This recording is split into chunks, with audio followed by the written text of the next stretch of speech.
Today I'm going to show you how to test a solenoid on a lawnmower. I have one that's bad right here, and I'm fixing to show you how to test if it's bad or not. I got power wires hooked up to the battery on the lawnmower, so you can check it. Hear it clicking, but it's supposed to make a connection between here and here. It's supposed to be connected out. I've got to set a meter, and I'm going to turn it to here to ohms. Always ohms. And you see, if you take the points and cross them over, you get a reading you get a reading saying that there is a connection. So what you want to do is you want to take these two, one on each side, hold it there, and tap it with that, and then show you the meter. It's kind of hard to hold all this stuff at one time, so I'll just set it right there. See the meter? Now,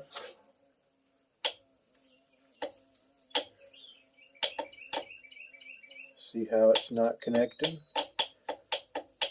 Something inside of it's gone wrong.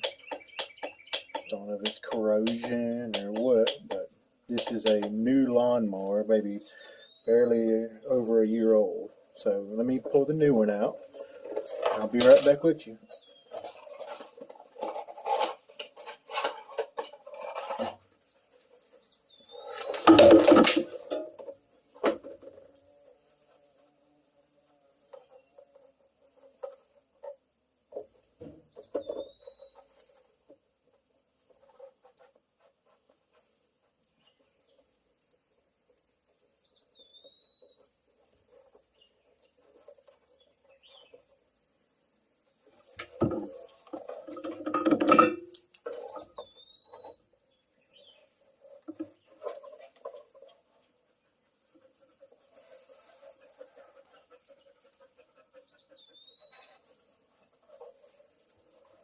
Okay, now let's connect this new one and see what happens.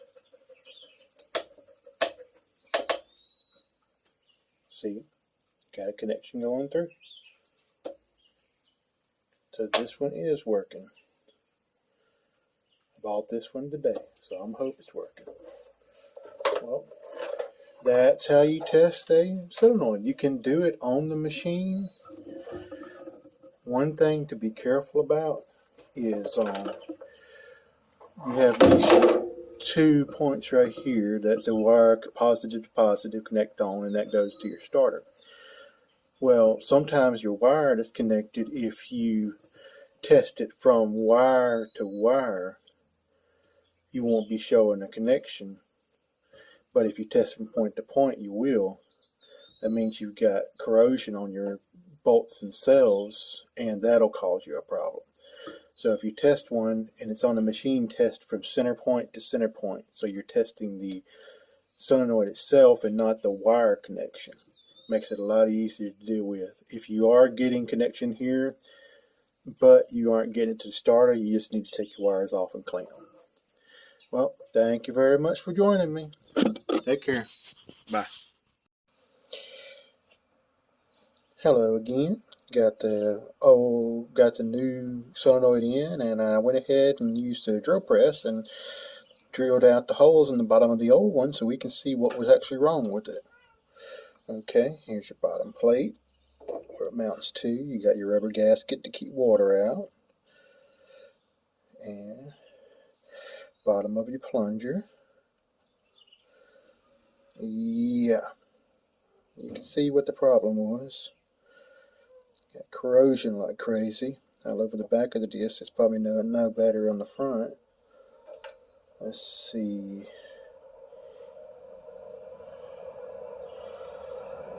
Just looks like it protects the wires. Okay.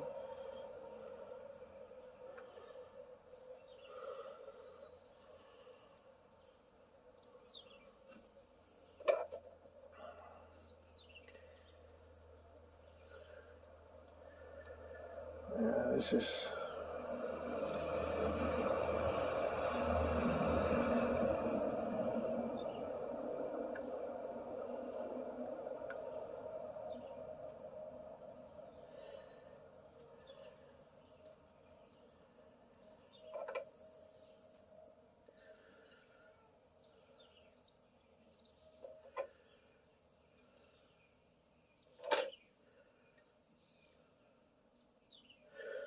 Just give me a minute and I'll see if I can't get this out. This is built a little different than the older ones. Well, it's already broke anyway, so it ain't like I'm going to break it anymore. I thought I might be able to salvage it and use it as an emergency backup, but how this one's made, I don't think I'm going to be able to do that.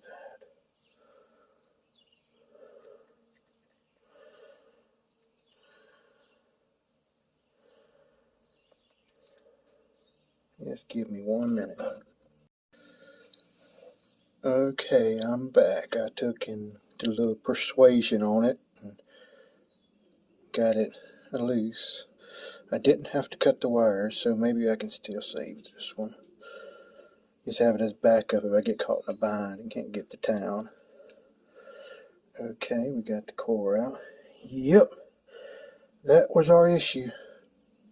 See those two copper points up in there? And these two here, they're supposed to be clean. If they're not clean, they can't make contact. It looks like it arced out up in there. It's black and corrosion and everything. And well, what I'm going to do is I'm going to take and get something and scrape up in there and get it clean, and I'm going to put it back together and let's see if it actually works again. Be right back in a little while. Well, I'm back, and I've cleaned the inside out. Looks a lot better. And I've cleaned the top plate that connects the two when it's got power to it. So I will be back in a minute after I get this all together, and I drilled out the holes in the bottom where it used to have rivets, because I don't have any rivets. I need to get me a rivet gun. And I'm going to get some screws and screw it back together, and I will be back and we'll test it out. Okay, we're back. I got it put back together. I got bolts in the bottom all hooked together and everything. Let's test it and see if it works. Give me 1 second to get everything hooked up.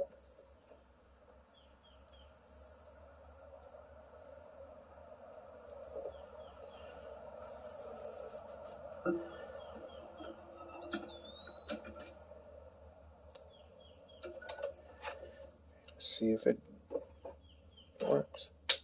Okay, so it does click. Let's see if it's got connection now. Okay. One side on the other. Let's check the meter first. Yes, the meter's working. Put it on both sides.